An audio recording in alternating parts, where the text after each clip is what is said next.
Hello guys, ngayon gagawa tayo ng healthy snacks. Ito ay tinatawag na overnight oats.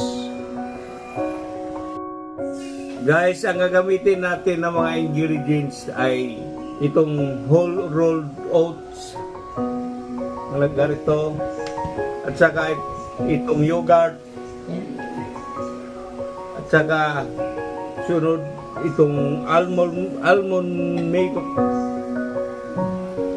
at saka chia seeds, at saka ang last itong blueberries.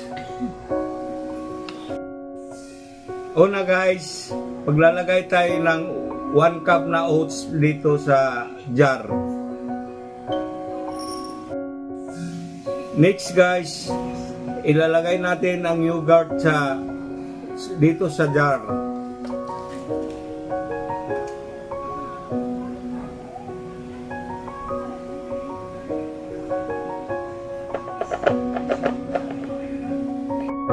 Sunod guys, maglagay tayo ng 1 cup na almond milk.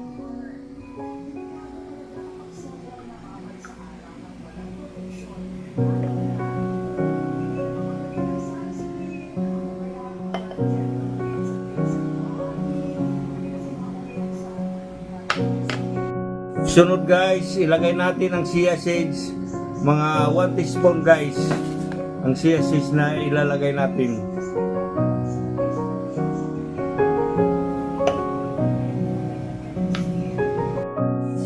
Ang pinakalas guys ay ang blueberries. Tayo na lang magsatsa kung mga ilang spoon ang ilalagay natin. Guys, ito na po yung kabuuan na nagawa natin na overnight oats. At tatakpan natin ito para ilagay sa ref ng isang gabi para makain natin kinabukasan. At ayun lang guys, sana huwag niyong kalimutan mag-like and subscribe sa aking channel. Bye bye.